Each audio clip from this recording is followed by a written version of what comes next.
Y decíamos, ¿no? Un gobierno, un plan económico que es muy celebrado por su política fiscal y que está teniendo fuertes críticas en su política monetaria. Arranquemos por esa política fiscal que es tan aplaudida y que resulta deficitaria en julio. Resulta deficitaria en julio y este es el título para lo que resultó de las cuentas públicas, que es la diferencia entre ingresos y egresos, ¿no? Básicamente esto, lo que se recauda por tributos, lo que se invierte o se gasta en el sector público nacional y por supuesto que dentro de esos gastos está todos los compromisos de deuda.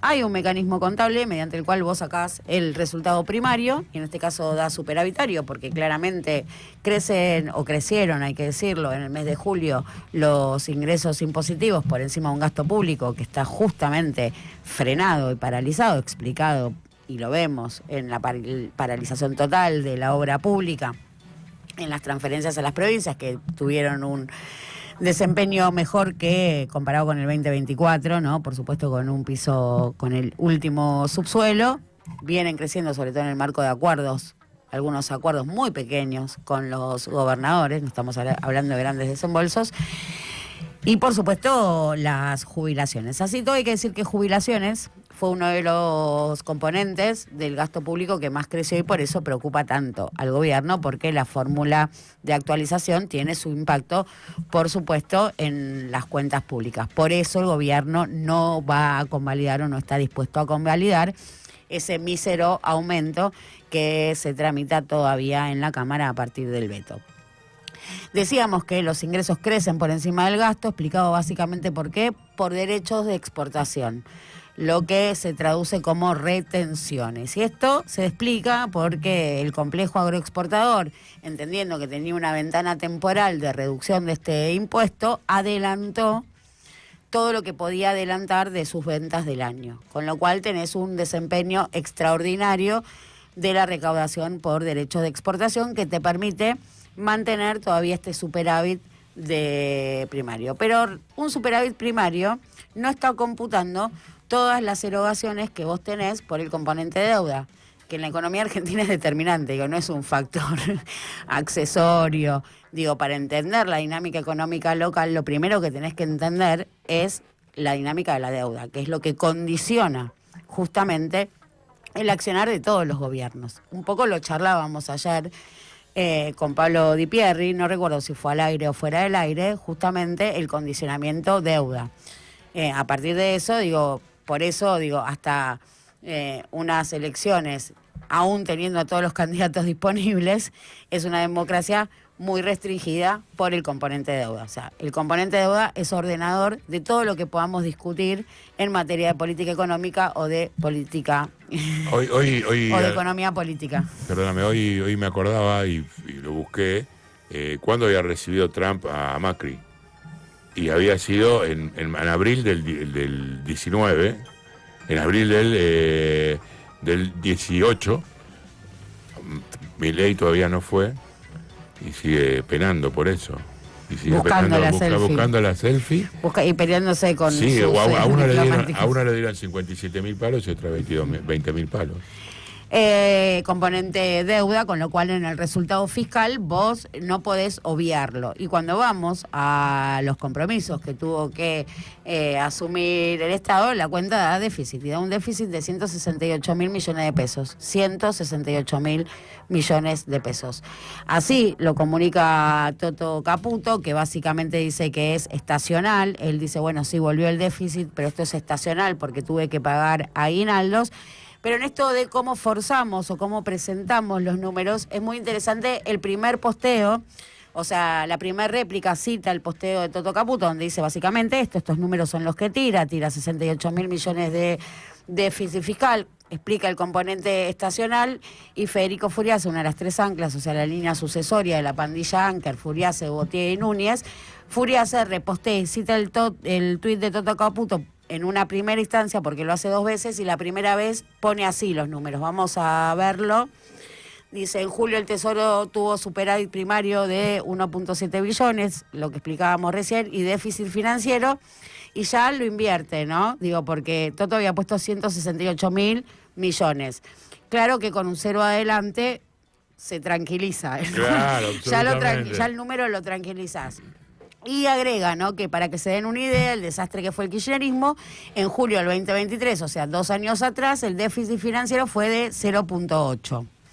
Y ahí sí pone el equivalente a 3,7 billones de hoy. Es decir, 3,5, o sea que ahí, bueno, claramente digo, una cosa es poner 0,16, luego citar el 2023, digo que tiene componente de contexto, digo que si vamos a los factores estacionales y Toto Caputo pone el número y da un contexto de factores estacionales, acá le falta el contexto. Pero además, por supuesto, que esto está manipulado, porque cuando va a citar el déficit financiero del 2023, primero lo pone con el 0 adelante, después lo pone con el 3 adelante y después sigue ampliando y dándole mucho volumen y musculatura a este Felipe Núñez. Me equivoqué, pensé que era Furiase.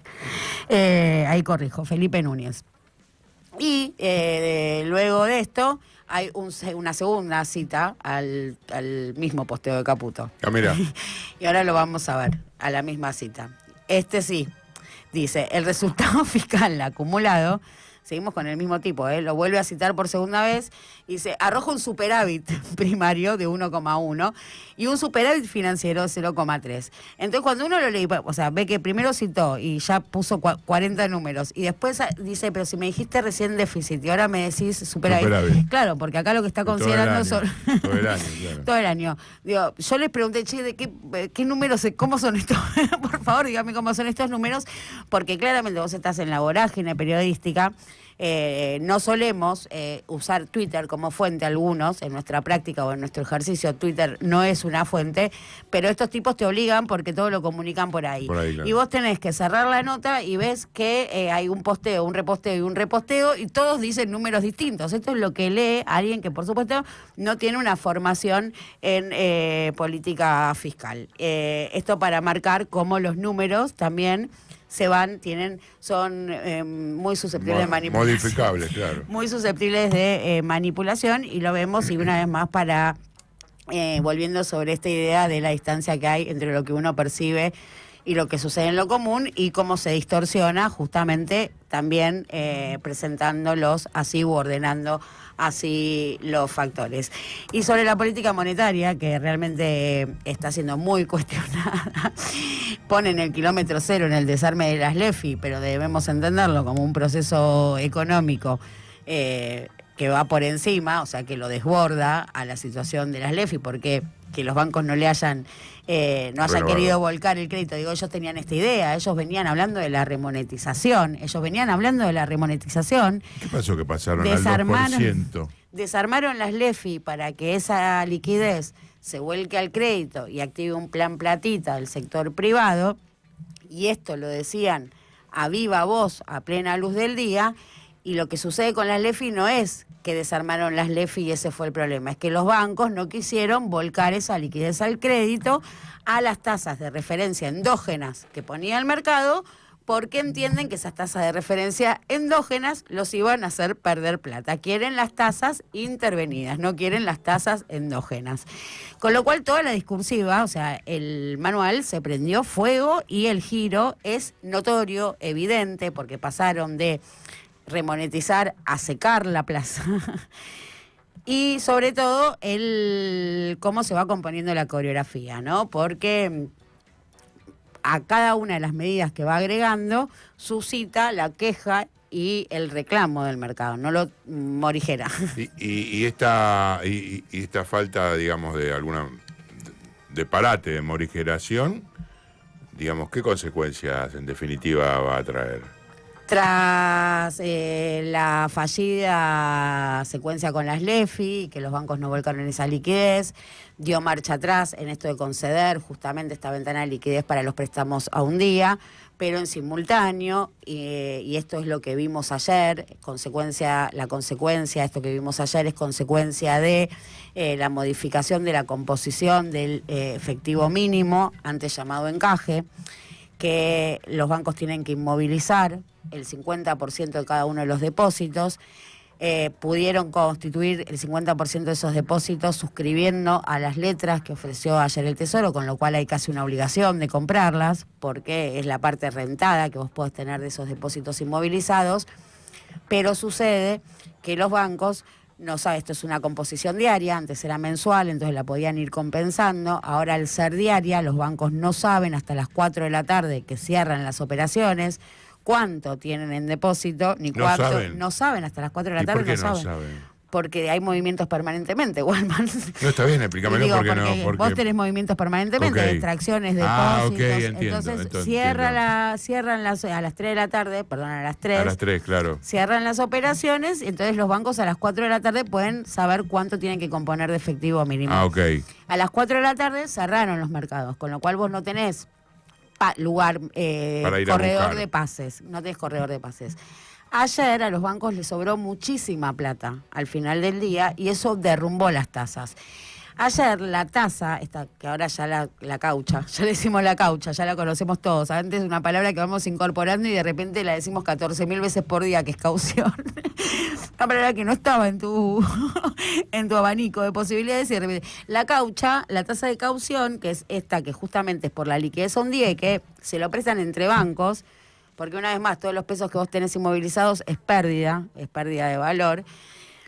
Se derrumbó, arrancó la jornada en 50 y tocó 10. Digo, si vos ves esta curva de derrumbe, de tasa de caución, que ahora está funcionando como tasa de referencia, dista mucho de lo que se llama una economía sana. Claro. No hay una economía sana donde la tasa caiga en picada de 50 al 10%, justamente por el exceso de liquidez que tuvieron ayer los bancos al cerrar la rueda. Este es un fenómeno que se da. Otro fenómeno que se da en paralelo es una salida de lo que se llama fondos money market, que son los fondos comunes de inversión más líquidos. Esto que muchos apuestan en billeteras virtuales sin saber que están jugando al money market. Y hay una salida masiva de money market justamente a caución, porque ayer estaban muy altas y luego se derrumbaron y eso también colaboró al exceso de liquidez. Es muy difícil de prever qué es lo que va a suceder en el día de hoy, pero no por nosotros que desconocemos los tecnicismos o estos mecanismos que claramente son complejos del movimiento del sistema financiero. Porque vamos a poner en pantalla el posteo de un usuario de Twitter que se hace llamar Juancito Nieve, que por supuesto ya por su nombre podemos saber que es una identidad, que es muy respetado, es claramente un economista liberal, hay muchas especulaciones sobre quién es él, algunos dicen que hasta fue ministro de Economía, intercambia con los referentes de la economía ortodoxa, liberal, de todos los manuales, muy respetado, y el tipo dice así, pero te estoy diciendo un tipo muy serio, que tiene muchos tecnicismos, que entiende perfectamente bien todo el mercado, y decía esto, lo voy a decir sutilmente, dice Juancito Nieve. Este esquema monetario es una mierda, al menos para esta Argentina. Nadie puede decir con cierta razonabilidad si mañana la tasa abre en 20, 30, 50 o 70. Digo, no somos nosotros quienes no comprendemos. Eso es volatilidad e incertidumbre. Si algo nos dejó claro en finanzas corporativas, que esas cosas se pagan con caída de precios de activos y menos actividad. Que el esquema es una porquería, lo viene demostrando hace un par de semanas, pero reconocer los errores cuesta mucho, en especial en política. Y sin embargo, en lugar de volver atrás, lo que no funcionan, persisten en el error y lo profundizan. Primero fue con el aumento de 10 puntos de encaje, después con el cambio de integración diaria, y ahí, bueno, mirá y fíjate vos que él no habla, no menciona, no pone como kilómetro cero el desarme de las LEFI, que viene siendo muy repetido, se mandaron una cagada, sino justamente en cómo fueron emparchando esa falta de confianza, porque el desarme de las LEFI no fue un error, sino que fue la respuesta de falta de confianza del sistema financiero en las variables que muestra el programa económico, que son en definitiva sus fundamentos. No le creen a los fundamentos. ¿Y por qué no le creen a los fundamentos? Porque, bueno, están aplaudiendo una política fiscal que todos sabemos que es recontra fake.